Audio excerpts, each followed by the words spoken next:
রহমাতুল্লিল আলামিন জিজ্ঞেস করলেন, কে সাহাবী, কে তুমি? রাস্তার কিনারায় বসে গুনগুন আওয়াজে চোখের পানি ঝরাও, কে তুমি? নবীজির কণ্ঠ শুনে সাহাবী বসা থেকে দাঁড়ায় গেলেন। আল্লাহর হাবিবের দিকে যেই না তাকালেন, নবী দেখতেছেন তো আমার প্রিয় সাহাবী হযরত সাদ আস-সালামী। ডেকে ডেকে বললেন, রে সাহাবী, কি ব্যাপার? রাস্তার কিনারায় বসে বসে চোখের পানি ঝরাও, কারণ কি? আল্লাহর হাবিবের প্রিয় সাহাবী বললেন, ইয়া রাসূলুল্লাহ, ওগো মায়ার নবীজি, আমি আপনার নূরের জবানে শুনেছি বিবাহ করা আপনি নবীজির সুন্নাত, একটা আমল, সুন্নাত আমল। নবী গো, আমার চেহারা সুরাত তত সুন্দর না, দেখতে আমি মানুষটা খাটো।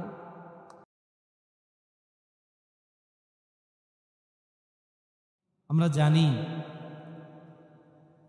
সারা পৃথিবীতে 233টি দেশ, তার ভিতরে ছোট্ট একটি দেশ, সবুজ শ্যামল সোনার এই ডিজিটাল বাংলাদেশ।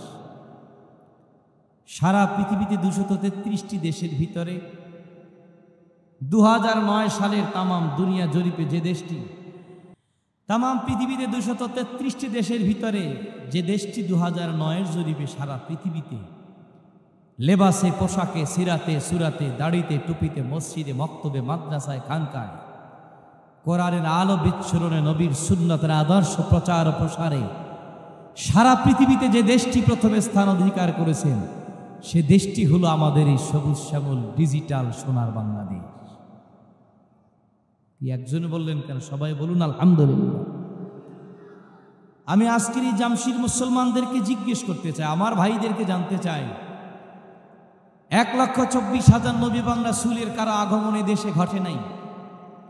1,26,000 সাহাবায়ে কেরাম যারা বিদায় হজের বক্তব্য নবীজির সামনে বসেছিলেন, সামনের মানুষটি নবীজির বক্তব্য যে আওয়াজে আলোচনা শুনেছেন, 1,26,000তম ব্যক্তি পিছন থেকে নবীজির নূরের জবান মোবারকের বক্তব্য সমান আওয়াজে শুনেছেন। আরো জোরে বলি আল্লাহু আকবার। সেই 1,26,000 সাহাবায়ে কেরামে একজন বাংলার জমিনে আসেন নাই। বুখারী, মুসলিম, তিরমিজি, আবু দাউদ, নাসাই, ইবনে মাজাহ সহ এদেশের আমরা যে সকল জগৎ বিখ্যাত মুহাদ্দিসদের কিতাবগুলো আমরা পড়ে পড়ে আলেম হচ্ছি, এমন কোন জগৎ বিখ্যাত মুহাদ্দিসের জন্ম বাংলার জমিনে হয় নাই। 4 তরিকার 4 ইমামের কারো জন্ম বাংলার জমিনে হয় নাই। 4 মাযহাবের 4 ইমামের কারো জন্ম বাংলার জমিনে হয় নাই। এরপরও সারা পৃথিবীতে এই দেশটি শ্রেষ্ঠ মুসলমানের দেশ কিভাবে হলো? এই বাংলার মাটিকে, এই সিলেটের জমিনকে যদি আমরা প্রশ্ন করি, রে সিলেটের মাটি তুমি জবাব দাও, এই দেশের মধ্যে নবী আসেন নাই, সাহাবী আসেন নাই, তাবিন, তাবিন আসেন নাই, তারপর তোমার ভিতরে লেবাস, পোশাক, সিরাত, সুরাত, আমল, আখলাক, নবীর সুন্নাত তরিকা তারা প্রচার করেছেন। এই সিলেটের মানুষ, সিলেটের প্রত্যেকটি ধুলিকানা, সিলেটের প্রত্যেকটি গাছপালা জবাব দিবে। এই জমিনে এসেছেন শাহজালাল। কি কথা বলেন ঠিক? এদেশে এসেছেন শাহবারান, শাহ মাকদুম, খানজাহান, ফতেহুল্লাহ, গরিবুল্লাহ, বারো আউলিয়া, ফুলতুল সাব কাবলার মতো আল্লাহর ওলিদের কারণে বাংলার মুসলমান ইসলাম পেয়েছে। তো হাত তুলে বলেন ঠিক না বেঠে?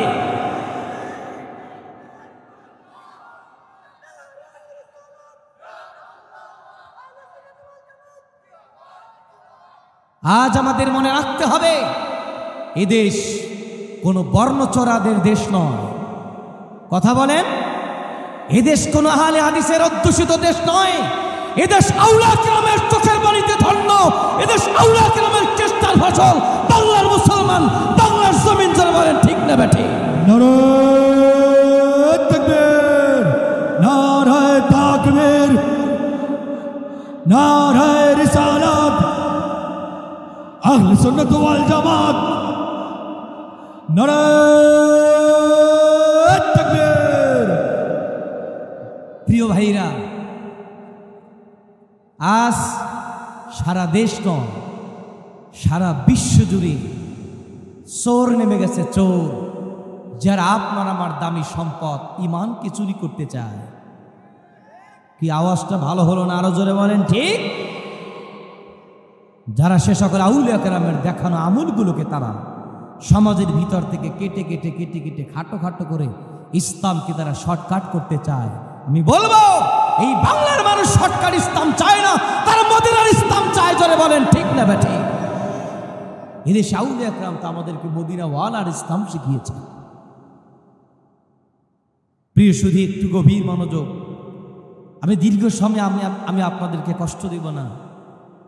সেই সুদূর বরিশাল থেকে একটানা 15 ঘন্টা জার্নি করে এখানে আসতে হয়। আমি কষ্ট করে এত দূর থেকে আসলাম, আর আমার শ্রোতারা আমাকে স্টেজে রেখে কতকে চলে গিয়েছেন, কতকে বাড়ির কতকে গিয়েছেন বাড়ির আগ্রহে, কতকে গেছে বিড়ির আগ্রহে। কথা বলেন না কেন? কেউ আছে আশেকে বাড়ি, কতকে আছে আশেকে বিড়ি। কি নাই? জোরে বলেন নাই? কি আছে? আছে আছে আছে। আসুন আমরা যারা এই ময়দানে বসেছি, আমরা কথাগুলো আমলের নিয়তে শোনার চেষ্টা করি। আল্লাহ পাক আমাদেরকে তৌফিক দান করেন। দিল খুলে বলুন আমিন।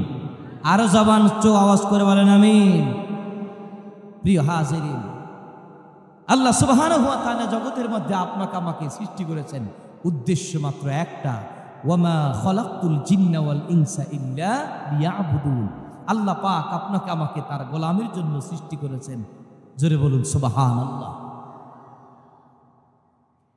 তবে সেই গোলামিটা আপনার আমার নিজের ইচ্ছা মতো করলেই হবে না। এই জন্য আল্লাহ সুবহানাহু ওয়া তাআলা এই জগতের তার প্রিয় গোলামদের জন্য রাহবার দিয়েছেন, আদর্শ মহামানব দিয়েছেন, মডেল আদর্শ হিসাবে, মডেল হিসাবে জগতের তার প্রিয় গোলামদের জন্য রাহমাতুল লিল আলামিনকে সর্বশেষ সর্বশ্রেষ্ঠ মহামানব করে এই জগতের মধ্যে প্রেরণ করেছেন। জোরে জোরে বলুন ঠিক না বেঠি? আল্লাহ রাব্বুল আলামিন বলেন, দোস্ত আমি হলাম আসমানের রব, আপনি আসমানের রহমত। আমি জমিনের রব, আপনি জমিনের রহমত। আমি মানুষের রব, আপনি মানুষের রহমত। আমি জিনের রব, আপনি জিনের রহমত। আমি তামাম জগতের রব, আর আপনি আমার দোস্ত, আপনি তামাম জগতের জন্য রহমত। মহান আল্লাহ রাব্বুল আলামিন বলেন, ওয়ামা আরসালনাকা ইল্লা রাহমাতাল লিল আলামিন।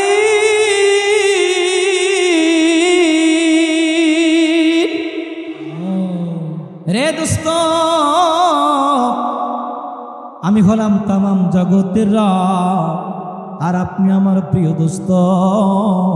আমি আল্লাহ পাক আপনাকে তামাম জগতের জন্য রহমত হিসেবে পাঠিয়েছি। একটু চিল্লায় বলা যাবে কি সুবহানাল্লাহ? আরো জোরে বলুন সুবহানাল্লাহ। নবীর মুহাব্বত আমাদের অন্তরে আছে না নাই? কথা বল, জোরে বলেন, আরো জোরে বলেন, আছে না নাই? এ ভাই, নবীর প্রেম অন্তরে আছে না নাই? দুহাত তুলে বলেন, নবীর মুহাব্বত আমাদের অন্তরে আছে না নাই? যাদের মনের হৃদয়ে ভালোবাসা আছে, যেমন তেমন আবেগ অনুভূতিকে উচ্ছ্বাসিত করে নবীর মুহাব্বতে আওয়াজ করে বলি, ইয়া রাসূলুল্লাহ, ইয়া রাসূলুল্লাহ, ইয়া হাবিবাল্লাহ, ইয়া রাসূলুল্লাহ। শাফাআতের অধিকার হাতেতে আপনার, তরাইবেন নবী গো উম্মত গুনাহগার। আপন হাতে পিলাইবেন কাউসার, ইয়া রাসূলুল্লাহ। মুহাব্বত ইয়া রাসূলুল্লাহ।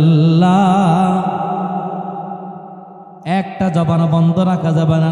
চিল্লায় নবীর মুহাব্বতে বলুন, ইয়া রাসূলুল্লাহ। শাফাআতের অধিকার হাতেতে আপনার, তরাইবেন নবী গো মোরা উম্মত গুনাহগার। আপন হাতে পিলাইবেন কাউসার, ইয়া রাসূলুল্লাহ, ইয়া রাসূলুল্লাহ ইয়া দিল খুলে বলুন মারহাবা, আর জোরে কান মারহাবা। নবীর মোহাব্বতে আবার বলি ইয়া রাসূলুল্লাহ। নূরে ভরপুর রওজা তোমার, দেখিতে বড়ই বাসনায় আমার। আমি কবে যাব মদিনায়, প্রশ্ন জাগে মনে। আমি কবে যাব, প্রশ্ন জাগে মনে। ডেকে লাও রাসূলুল্লাহ, রওজা পাকের কিনারে। ডেকে লাও রওজা পাকের কিনারে। বলেন মারহাবা। কি ডেকে লাও রাসূলুল্লাহ গজল কি এর আগে দুই একবার শুনেছেন? কারা কারা শুনছে একটু হাতগুলো দেখে। মাশাআল্লাহ, আমার চেহারাটা নতুন দেখলে আমার গজল আপনাদের কাছে অনেক পুরান। আল্লাহ ও গো আল্লাহ, ক্ষমা করে দাও, বিদায় বেলায় মোরে দিও গো দেখা, হে প্রিয় রাসূল। গজলগুলো কি নতুন না পুরান? শুধু আমি নতুন, আমার গজল আপনাদের কাছে পুরান। কি কষ্ট হচ্ছে? চলবে না থামবে? আওয়াজটা একটু ভোল্টেজটা বাড়াই চাই। চলবে না থামবে? আওয়াজ করে বলেন চলবে না থামবে। দু হাত তুলে বলে নারায়ে তাকবীর, নারায়ে রিসালাত। নবীর প্রেম যেখানে, সুন্নাত আছে যেখানে, পীর মাশায়েখ যেখানে, আলেম ওলামা যেখানে, কোরআন সুন্নাত যেখানে, দরুদ সালাম যেখানে, বিড়ি সিগারেট যেখানে, মদ জুয়া যেখানে। কি আমরা কি সব জায়গায় আছি? না আওয়াজ তো সুবিধা হলো না? সব জায়গায় আছি? আমরা ভালো জায়গায় আছি, আমরা মন্দ জায়গায় নই। আমরা মাছি, সেটা মৌমাছি, কিন্তু পোকা মাছি নই, গুইয়া মাছি নই। কতক মাছি পায়খানায় বসে, ভুলেও বসে, কথা কয় না। এই পায়খানায় বসে, বৃষ্টিতেও বসে। আপনারা বলুন মৌমাছি কি কখনো পায়খানায় বসে? আওয়াজ করে বলেন মৌমাছি পায়খানায় বসে? তাহলে আমরা মুসলমানের সন্তান, আমাদের সম্পর্ক হবে মসজিদের সাথে, মন্দিরের সাথে নয়। মুসলমানের সম্পর্ক মাহফিলের সাথে, মুসলমানের সম্পর্ক পূজার সাথে নয়। দু হাত তুলে বলেন ঠিক না বেঠি? নারায়ে তাকবীর, নারায়ে তাকবীর, নারায়ে রিসালাত। আহলে সুন্নাত ওয়াল জামাত, ওলি আল্লাহর শত্রুরা হুঁশিয়ার, সাবধান। নারায়ে তাকবীর। প্রিয় হাজিরিন, ধর্ম যার যার, উৎসব তার তার। কি ধর্ম যার যার, উৎসব হবে তার তার। ধর্ম আমার, আমার উৎসব আমি করব। হিন্দু হিন্দুর ধর্ম সে পালন করবে, মুসলমান মুসলমানের উৎসব সে পালন করবে। চিল্লায় বলেন ঠিক না বেঠিক? আমি মুসলমান, আমার ঐতিহ্য আছে, আমার স্বকীয়তা আছে, আমার স্বাধীনতা আছে, আমার ধর্মের নিয়ম কানুন আছে। জোরে বলেন আছে না নাই? অনেক হিন্দু যুবক বলে ভাই রে, তোমাদের মুসলমানের জ্বালায় আমরা লাড়ু খেতে পারি না। কি হিন্দুদের পূজায় যাইয়া মুসলমান এত পরিমাণ ভিড় জমায় যে হিন্দুরা লাড়ু পায় না। এটা কি আনন্দের কথা না লজ্জার কথা? জোরে বলেন আনন্দের সংবাদ না লজ্জার সংবাদ? আমার শবে বরাতে কোনো হিন্দু আমার মসজিদে আসে না, আমার শবে কদরে কোনো হিন্দু আমার মসজিদে আসে না। আমার নাসিদ মাহফিল এখন হিন্দু আমার ময়দানে আসে না, আমি কেন হিন্দুর পূজায় যাইয়া মুসলমানের বাচ্চা কেন অংশগ্রহণ করব? আমি প্রশ্ন রাখতে চাই। ধর্ম যার যার, উৎসব হবে তার তার। আমার ধর্মের উৎসব আমি পালন করব, হিন্দুর ধর্মের উৎসব সে পালন করবে। চিল্লা এখন ঠিক না ব্যাঠে? প্রিয় শুধু একটু গভীর মনোযোগ। এই দেশের মানুষকে হিন্দু অনেক কৃষ্টি কালচার থেকে টেনে টেনে বের করে, মন্দির থেকে বের করে মসজিদ চিনাতে অলিদের কষ্ট হয়েছে। এদেশের মুসলমানদের নামের আগের সিঁড়িকে মুক্ত করে মুহাম্মদ যুক্ত করতে অলিদের কষ্ট হয়েছে। জোরে কন ঠিক না ব্যাঠে? এদেশের মুসলমানদেরকে দাড়ি রাখাতে অলিদের কষ্ট হয়েছে। এদেশের মুসলমান সন্তানকে নামাজি বানাতে কষ্ট হয়েছে। এখন আমরা হাজার হাজার মানুষ ময়দানে নিয়ে, লক্ষ লক্ষ মানুষ ময়দানে নিয়ে আমরা ইসলামের কথা বলি, কিন্তু 100, 150, 200 বছর আগে এদেশের মুসলমান এভাবে উন্মুক্ত ময়দানে হাজার হাজার মানুষ সামনে নিয়ে তারা দ্বীনের কথা বলার পরিবেশ পায় নাই। জোরে কান ঠিক না ব্যাঠি? সে বিষয়টা আমাদের ভুলে গেলে চলবে না। আমরা কেমন নবীর উম্মত আমাদের চিনতে হবে। দুনিয়ার বাতাসের সাথে আমাদেরকে ভেসে গেলে চলবে না। প্রিয় শুধু একটু গভীর মনোযোগ। আল্লাহ রাব্বুল আলামিন বলেন, দোস্ত আমি আপনাকে জগৎ সংসারের জন্য রহমত হিসেবে পাঠিয়েছি। একটু চিল্লা এখন সুবহানাল্লাহ। এই রহমতের ব্যাখ্যা করতে গিয়ে জগৎ বিখ্যাত মুফাসসির ইমাম ইবনে কাসির রাহমাতুল্লাহ আলাইহি বলেন, মান ক্বাবালার রাহমা ওয়া যাকারা হাযিহিন নি'মা সা'আদা ফিদ দুনিয়া ওয়াল আখিরা ওয়া মান জাহাদাহা খাসিরাদ দুনিয়া ওয়াল আখিরা।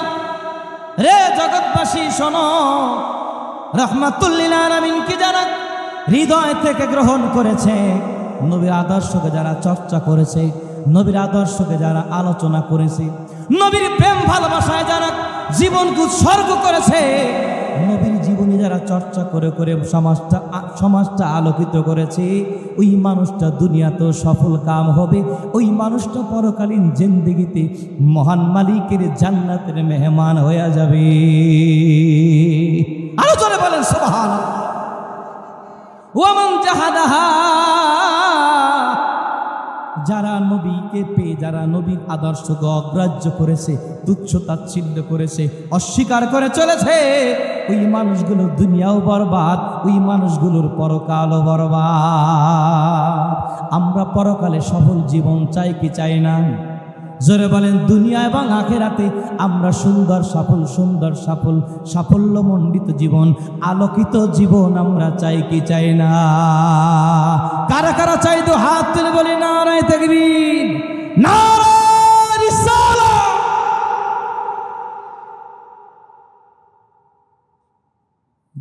যদি আপনি আমি দুনিয়া এবং আখিরাতে সফলতার জীবন চাই, সম্মানের জীবন চাই, ইজ্জতওয়ালা জীবন চাই, তবে আদর্শ হিসেবে, মডেল হিসেবে ধরতে হবে একজনকে। তিনি কে?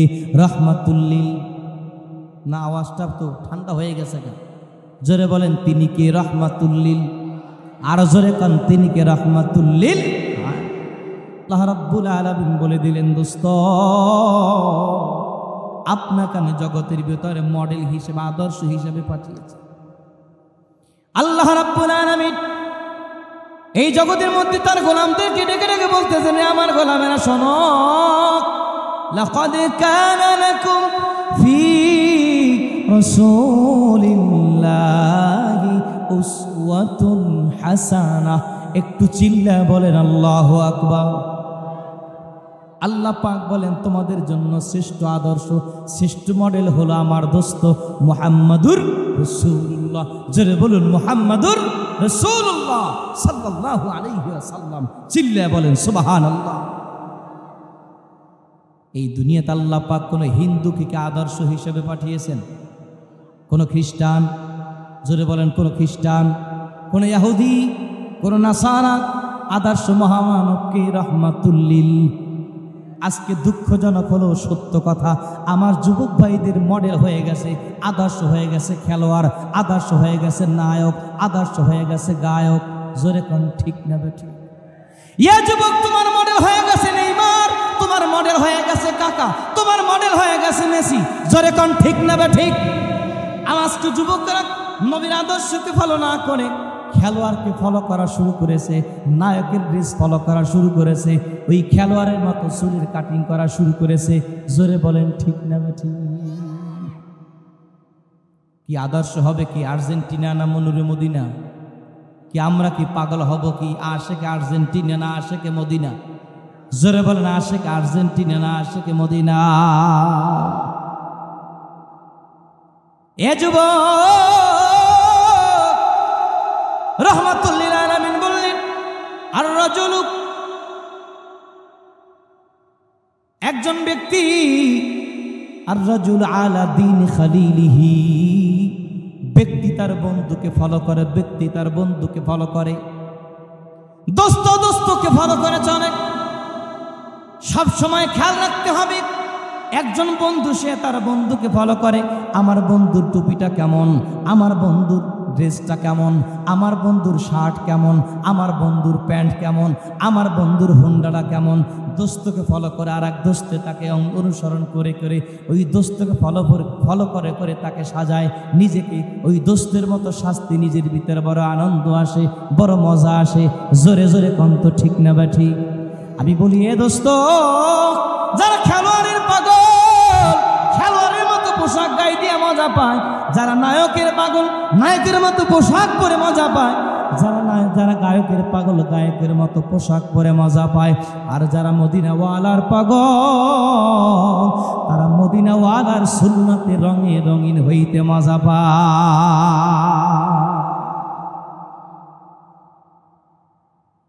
আমার প্রিয় ভাইরা, বাবারা, বন্ধুরা, একটু গভীর মনোযোগ।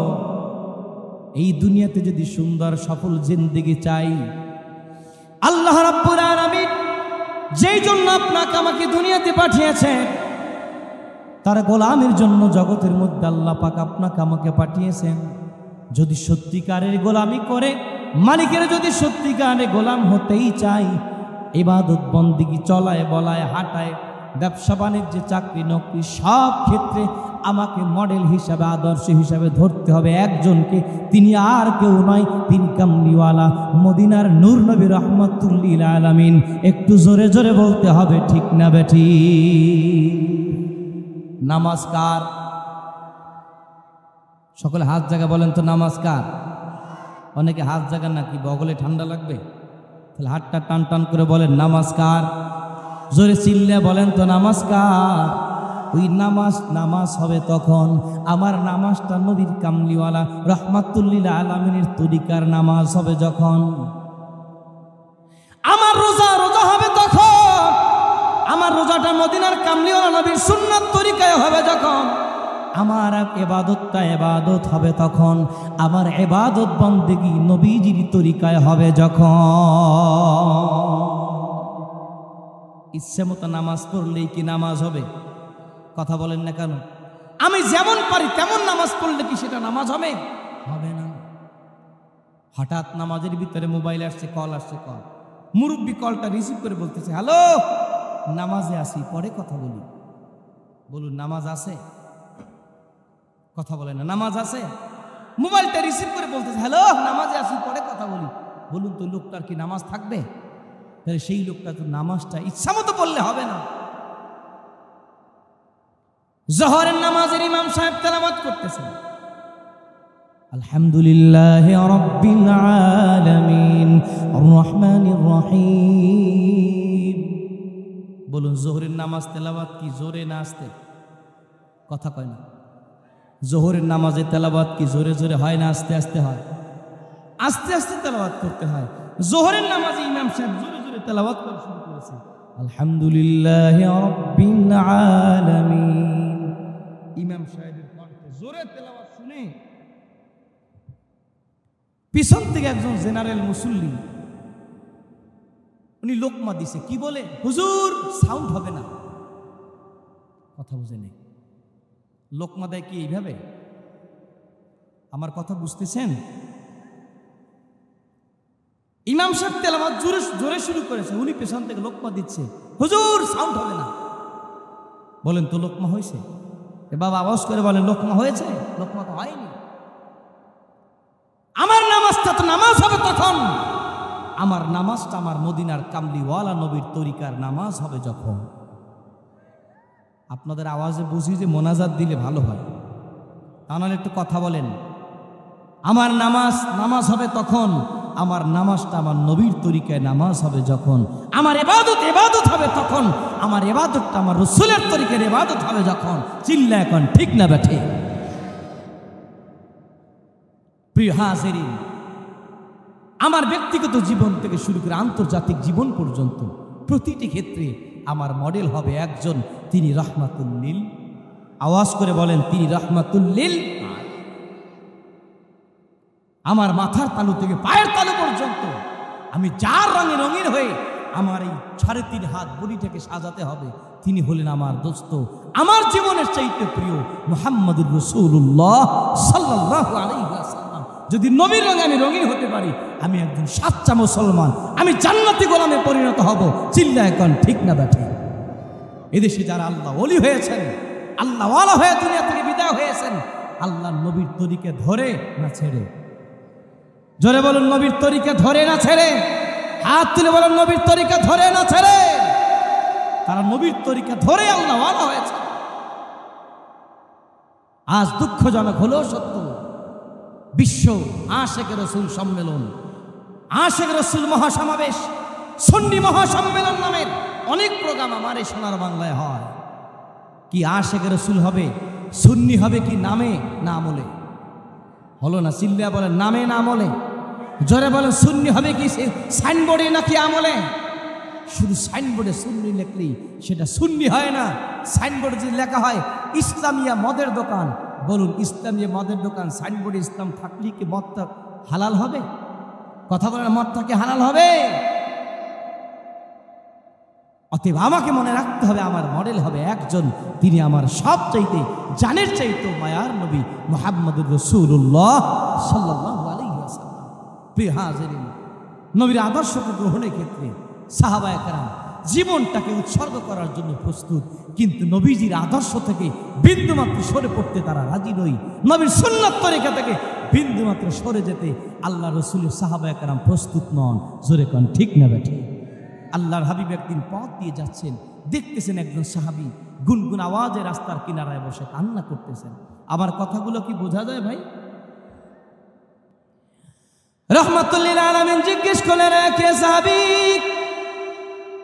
কে তুমি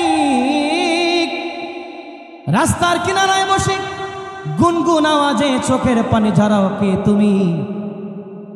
নবীজির কণ্ঠ শুনে সাহাবী বসা থেকে দাঁড়ায় গেলেন। আল্লাহর হাবিবের দিকে যেই না তাকালেন, নবী দেখতেছেন তো আমার প্রিয় সাহাবী হযরত সাদ আস-সালামী। ডেকে ডেকে বললেন, রে সাহাবী, কি ব্যাপার রাস্তার কিনারায় বসে বসে চোখের পানি ঝরাও, কারণ কি? আল্লাহর হাবিবের প্রিয় সাহাবী বললেন, ইয়া রাসূলুল্লাহ, ওগো মায়ার নবীজি, আমি আপনার নূরের জবানে শুনেছি বিবাহ করা আপনি নবীজির সুন্নাত, একটা আমল, সুন্নাত আমল। নবী গো, আমার চেহারা সুরাত তত সুন্দর না, দেখতে আমি মানুষটা খাটো। আমার চেহারা কালো, আমি দেখতে মানুষটা খাটো। আমার সম্পদ নাই, আমি অসহায় একটা মানুষ। কয়েক মাস হয়ে গেল আমি আমার সেই সুন্নাত, আপনি নবীর সুন্নাত তরিকার আমলটা করার জন্য আমি চেষ্টায় ব্যস্ত। আমি যেথায় বিবাহের প্রস্তাব পাঠাই, কোথাও থেকে আমার সাথে বিবাহ বসার জন্য কোনো মেয়ে রাজি হয় না। কোনো ভাই তার বোনকে আমার সাথে বিবাহ দিতে রাজি না। কোনো বাবা তার মেয়েকে আমি সাদ সালামীর সঙ্গে বিবাহ দিতে রাজি নন। আল্লাহর হাবিব বললেন, সাহাবী রে, দাঁড়াও দাঁড়াও, তোমার মনে কষ্ট, তুমি বিবাহ করতে পারছো না। বলে বলে তাহলে কান্না করার কি আছে? বলে নবীজি, আমার বড় ভয় লাগে, আমার বড় ভয় লাগে। কিয়ামতের ময়দানে আল্লাহ রাব্বুল আলামিন যদি আমাকে ধরে বসে, রে আমার প্রিয় গোলাম শোনো, তুমি আমার দোস্তের সুন্নাত তরিকার এই বিয়া আমলটা না কইরা দুনিয়া থেকে বিদায় হয়েছ। নবীজি গো, আমার বড় ভয় লাগে যদি আপনার এই সুন্নতের আমলটা না করিয়া আমি সাদ সালামি যদি দুনিয়া থেকে বিদায় হয়ে যাই, না জানি কিয়ামতের ময়দানে আমি আমার মালিকের জান্নাতের নিয়ামত থেকে মাহরুম হয়ে যা। নবী বললেন, চিন্তা করো না, আমি তোমার ব্যাপারে বিবাহের প্রস্তাব পাঠাবো, তুমি কি খুশি? সাহাবী তো বড় চমৎকার খুশি, হাসি মুখে বললেন, ইয়া রাসূলুল্লাহ, আপনি আমার ব্যাপারে বিবাহের প্রস্তাব পাঠাবেন? আমি খুশি মানে অনেক খুশি, তবে আপনি কোথায় পাঠাবেন? রাসূল বললেন, বলো, তোমার যদি কোনো মেয়েকে পছন্দ থাকে বলো, সেই মেয়েটার ব্যাপারে আমি রাসূল তোমার ব্যাপারে প্রস্তাব দিয়ে পাঠাবো। জোরে কোন সুবহানাল্লাহ। সাহাবী চিন্তা করলেন, যেহেতু আমার রাসূল আমাকে অফার করেছেন, এবার চাইলে চাওয়ার মতো চাওয়া দরকার। নবীজি, মদিনার একজন ধনী মানুষ আছে, আপনার একজন প্রিয় সাহাবী, যার নাম হযরত আমির ইবনে ওয়াহাব। ইয়া রাসূলুল্লাহ, এই মদিনার বুকে আপনার একজন প্রিয় সাহাবী, সম্পদশালী একজন সাহাবী, যার নাম হযরত আমির ইবনে ওয়াহাব। তার একজন পরমা সুন্দরী মেয়ে আছে, যার নাম হুরে মদিনা। কি নাম? কথা বলেন না কেন, কি নাম? সেই হুরে মদিনার ব্যাপারে আমি আমার জন্য প্রস্তাব পাঠালে আমি সাদ সালামি বড় খুশি।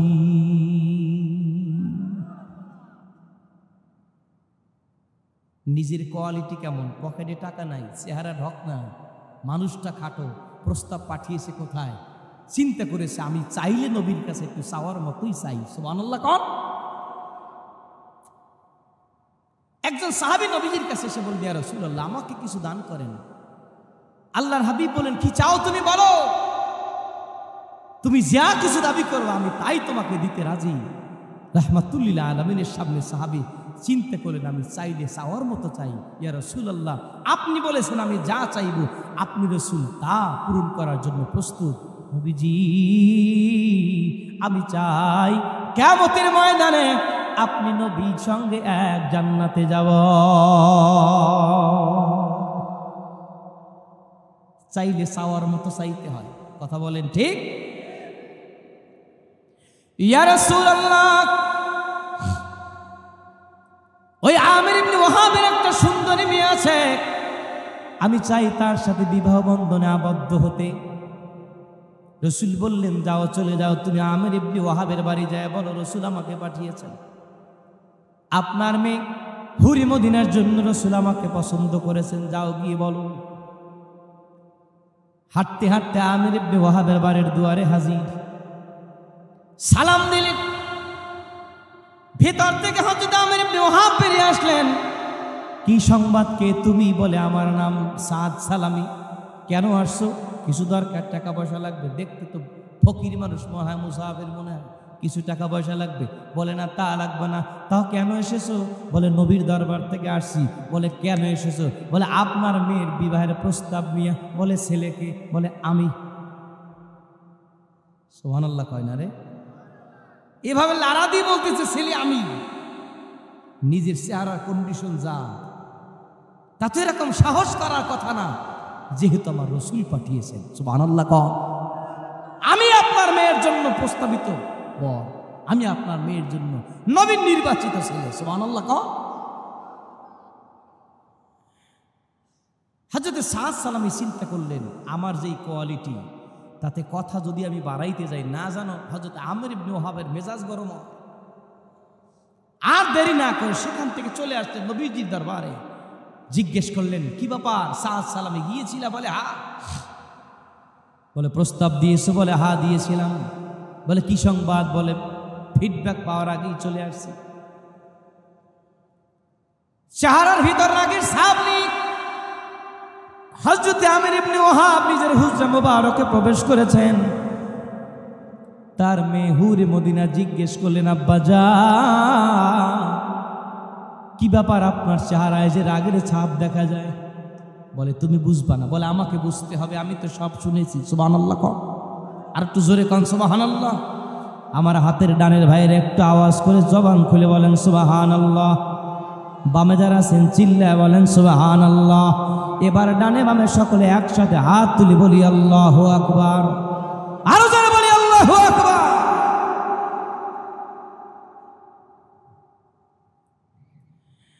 হুরে মদিনা বলতেছেন আব্বাজান আমি তো সব শুনে ফেলেছি রাহমাতুল লিল আলামিন। আমি হুরে মদিনার জন্য সাদ সালামীকে যদি পছন্দই করে থাকেন আমি আর নামাজ করতে রাজি নই। আপনি দ্রুত আমার রাহমাতুল লিল আলামিন নবীর দরবারে চলে যান, আমার রাসূলকে যা জানায় দেন আমি হযরতে সাদ সালামীকে বিবাহ করার জন্য রাজি আছি। যেহেতু আমার রাসূল আমার জন্য পছন্দ করেছে। আল্লাহর হাবিবের দরবারে চলে আসলেন হযরত আমির ইবনে ওয়াহাব। নবীকে ডেকে ডেকে বললেন নবীজি গো আমার সন্তান হুরে মদিনা আপনার সাহাবী সাদ সালামকে বিবাহ করার জন্য প্রস্তুত। আল্লাহর হাবিব খুশি হলেন, ডেকে ডেকে বললেন সাদ সালামী রে বিবাহের ব্যাপারে তোমার সিদ্ধান্ত কনফার্ম হয়ে গেল, ফাইনাল হয়ে গেল। এবার বলো তুমি মহারানার জন্য কি সম্পদ তোমার আছে? বলে ইয়া রাসূলুল্লাহ আমার তো পকেটই নেই। আমার কিসের সম্পদ? পকেটই তো নেই। নবী বললেন তোমার বিবাহের জন্য 400 দিরহাম আমি রাসূল মহারানা নির্ধারণ করলাম। আর একটু জোরে বলা যাবে না? কত দিরহাম? হাত জায়গায় দেখান না কত দিরহাম। কি সবাই হাত জাগান না কেন? ডর করে? চিল্লায় বলেন কত দিরহাম? 400 দিরহাম। আল্লাহর হাবিব বলেন তুমি চিন্তা করো না সাদ সালামী চলে যাও, আমার 2 জন জামাই আছে, জামাই যোগ্য জামাতা, একজন হযরতে ওসমান জিন্নুরাইন আর একজন আমার প্রিয় জামাতা হযরতে আলী ইবনে আবি তালিব রাদিয়াল্লাহু তাআলা আনহু। যাও তুমি আমার 2 জন জামাইয়ের কাছে চলে যাও, তোমার এই মোহরানার ব্যবস্থা হয়ে যাবে। জোরে কোন সুবহানাল্লাহ। ওসমান রাদিয়াল্লাহু তাআলা আনহু দরবারে হাজির হয়ে গেলেন, ঘটনা সব তিনি শুনলেন। মনে মনে ভাবলেন আমি যদি 200 দিরহাম দিয়ে দেই আর আমার ভাইরা হযরতে আলী যদি 200 দিরহাম দিয়ে দেন তবে শুধুমাত্র মোহরানার টাকা হবে। এখন পর্যন্ত বউয়ের জন্য শাড়ি কাপড় গহনা কিছুই তো কেনার সম্পদ তার হবে না। তাহলে কি করা যায়? তিনিও বেশি বেশি করে খেদমত করে দিলেন। জোরে কান সুবহানাল্লাহ। আলী রাদিয়াল্লাহু তাআলা তিনিও বেশি করে দিয়ে দিলেন। নবীজির দরবারে গিয়ে হাজির করলেন, ইয়া রাসূলুল্লাহ এই যে আমি সম্পদ আমি যা পেয়েছি সব আপনি রাসূলের দরবারে পেশ করলাম। রাসূল 400 দিরহাম আলাদা করলেন, বাকি দিরহামগুলো তার হাতে দিয়ে বললেন যাও তোমাকে সময় মতো ডেকে নিব, যাও তুমি বিবাহের জন্য কেনাকাটা সমাপ্ত করে নাও, যাও তুমি মদিনার বাজারে চলে যাও। হঠাৎ করে একদিন হযরত আমির ইবনে ওয়াহাব হযরত সাদ সালামী মদিনার বাজারে বিবাহের জন্য কেনাকাটা করছেন। কে যেন মদিনার গলিতে গলিতে থেকে বলে যায় কে আছো? নবীর সাহাবীরা কে আছো? রাহমাতুল লিল আলামিন যুদ্ধের ময়দানে রওনা করবেন, কে আছো নবীর সাথে যুদ্ধের ময়দানে যাবে? হযরতে সাদ সালামীর কানে যেই আওয়াজ চলে যায় মনে মনে ভাবলেন আমি এই টাকা দ্বারা বিবাহের কেনাকাটা করে আমি বাসরে যাব, তা হবে না, হবে না। কি করা যায়? সেই বিবাহর মার্কেট করা বন্ধ করে সেই দিরহামগুলো দিয়ে যুদ্ধের পোশাক কিনে ফেলেছেন, যুদ্ধের অস্ত্র কিনে ফেলেছেন। আল্লাহর হাবিব রাহমাতুল লিল আলামিনের মহাব্বতে নবীর ভালোবাসায় আমার নবীর জন্য যুদ্ধের ময়দানে হযরতে সাদ সালামী প্রস্তুত হয়ে যায়, যুদ্ধের ময়দানে হাজির হয়ে যায়। একটু চিল্লা বলা যাবে কি মারহাবা? সোনার মদিনা বহু দূরে, সোনার মদিনা বহু দূরে, কিন্তু মদিনাওয়ালা আমার অন্তরে। বলুন কিন্তু মদিনাওয়ালা যে গিয়েছে একবার সোনার মদিনা তার মনে আর কোনো দুঃখ রইল না আমার অন্তর জুড়ে মদিনায় আছে রে আমার অন্তর জুড়ে মদিনায় আছে রে কেমনে যাব ওই মদিনায় মন মানে না রে বলুন কেমনে যাব ওই মদিনায় মন মানে না রে সোনার মদিনা বহু দূরে কিন্তু মদিনাওয়ালা আমার অন্তরে কিন্তু মদিনাওয়ালা আমি তোমার প্রেমের ভিখারি ইয়া রাসূলুল্লাহ আমি তোমার প্রেমের ভিখারি বলুন আমি তোমার প্রেমের ভিখারি ইয়া রাসূলুল্লাহ ইয়া হাবিবাল্লাহ আমি তোমারি প্রেমের গো রাসূল নাই রে তুলনা গো রাসূল নাই রে তুলনা বলুন তোমারি প্রেমের গো রাসূল নাই রে তুলনা গো রাসূল নাই রে তুলনা তোমার প্রেমে জিন্দা হইল উস্তুনে হান্নানা ইয়া রাসূলুল্লাহ ইয়া হাবিবাল্লাহ ইয়া রাসূলুল্লাহ ইয়া নবিয়াল্লাহ ইয়া হাবিবাল্লাহ আমি তোমার প্রেমের ভিখারি বলুন আমি তোমার প্রেমের ভিখারি ইয়া রাসূলুল্লাহ আমি তোমার প্রেমের ভিখারি দিল খুলে বলি মারহাবা আর জোরে কান মারহাবা নবীর মোহাব্বতে আওয়াজ তুলে বলি ইয়া রাসূলুল্লাহ আমার ভাইরা বন্ধুরা বাবাজি রহমাতুল লিল আলামিন কলিজার টুকরা সাহাবী হযরত সাদ সালামী যুদ্ধের ময়দানে হাজির কাফের মুশরিকদের সাথে মুখোমুখি চলছে যুদ্ধ চলছে হঠাৎ করে ওই বেঈমানদের নিক্ষিপ্ত বিষাক্ত একটা তীর ছুটে এসে হযরতে সাদ সালামীর বুকে এসে বুকের ভিতরে গেঁথে যায় স্টপ হন না বরং সামনে চলছে আবার হঠাৎ করে আরেকটা তীর সাদ সালামীর বুকে লেগে যায় হযরতে সাদ সালামী থেমে যায় না সামনে চলছে যুদ্ধ চলছে এক নয় দুই নয় ৮০টা তীর এক এক করে নিক্ষিপ্ত তীরগুলো ছুটে এসে এসে হযরতে সাদ সালামীর বুকে লেগে যায় বুকটা ঝাঁঝরা হয়ে যায় একটা পর্যায়ে শাহাদাতের পেয়ালা পান করে হযরতে সাদ সালামী ওই যুদ্ধের ময়দানে শুয়ে পড়ে যায় যুদ্ধ যখন শেষ হয়ে গেল রহমাতুল লিল আলামিন বললেন রে সাহাবীরা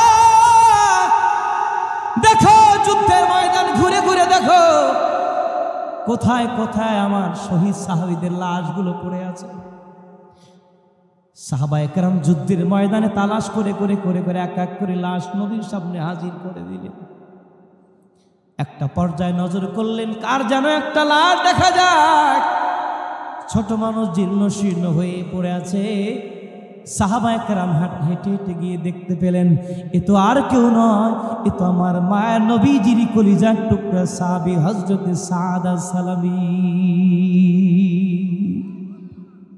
নবীজির দরবারে নিয়ে হাজির করলেন আল্লাহর হাবিব হযরতে সাদ সালামীর সেই শহীদ লাশ দেখে নবীজি নূরের ওই চোখ মুবারক থেকে দরদর করে পানি বেরিয়ে আসে রহমাতুল লিল আলামিন হঠাৎ করে তার মাথা মুবারক আসমানের দিকে উত্তোলন করেছে আসমানের দিকে তাকায় নবী আমার মুস্কি মুস্কি হাসি দিচ্ছে কিছু সময় পরে নবী আমার তার নূরের মাথা মুবারকটা আবার নিম্নগামী করলেন সাহাবা একরাম জানতে চাইলেন, নবীজি গো, প্রথমত আপনার চোখে দেখলাম পানি, আবার দেখলাম আপনার মুখে হাসি, আবার দেখলাম আপনি আমার মাথাটাকে নিম্নগামী করে চুপচাপ বসে আছেন, কিছুই বুঝে আসে নাই। ইয়া রাসূলুল্লাহ, কারণটা আমরা একটু জানতে চাই। রাহমাতুল্লিল আলামিন বলেন, সাহাবীরা, আমার সামনে যখন আমার সাদ সালামের সেই লাশ হাজির করা হলো, আমার মনে বারবার জাগ্রত হচ্ছিল, আমার সাদ সালামে তো যুদ্ধের ময়দানে আসার কথা ছিল না। আমার প্রিয় সাহাবী বিবাহের কেনাকাটা করে তো বাসরে যাওয়ার কথা ছিল, কিন্তু আমার প্রিয় সাহাবী, আমি নবীর ভালোবাসায় যুদ্ধের ময়দানে হাজির। আমি মায়ার কারণে, আমি ভালোবাসার কারণে চোখের পানি আর ধরে রাখতে পারি নাই। হঠাৎ আমার কানের কাছে এসে হযরত জিবরিল বলতেছেন, ইয়া রাসূলুল্লাহ, আপনার চোখের পানি মুছে ফেলতে হবে, আপনার প্রিয় সাদ সালামের লাশ আল্লাহ পাক জান্নাতে দিবেন। তবে কোন জান্নাতে দিবেন? সেই জান্নাত খানাকে আল্লাহ পাক আপনাকে দেখায় দেওয়ার জন্য ওই আসমানে তুলে ধরেছেন। আপনার মাথা মোবারক তুলে ধরুন, আপনার মাথা মোবারক তুলে তাকায় দেখুন, ওই যে আসমানে সাদ সালামকে আল্লাহ যেই জান্নাতে দিবেন, সেই জান্নাত খানা আল্লাহ পাক আপনাকে দেখানোর জন্য তুলে ধরেছে। আরো জোরে বলি আল্লাহু আকবার। আমি যখন জান্নাতের নিয়ামতগুলো দেখতেছিলাম, আমি রাহমাতুল্লিল আলামিন আনন্দে হেসে দিয়েছি। কিন্তু আমার কেন আমি আমার মাথা মোবারককে নিম্নগামী করলাম? তার কারণ আমি দেখতেছিলাম আমার সাদ সালামকে ওই জান্নাতের হুরগিলমানরা আগায় নেওয়ার জন্য এত দ্রুত পরিমাণ জান্নাত থেকে দৌড় মেরে মেরে আসতেছিল, তাদের কাপড়গুলো এলোমেলো হয়ে যাচ্ছিল। আমি লজ্জার কারণে আমি আমার চোখটাকে নিম্নগামী করে ফেলেছি। একটু চিল্লায় বলা যাবে কি মারহাবা?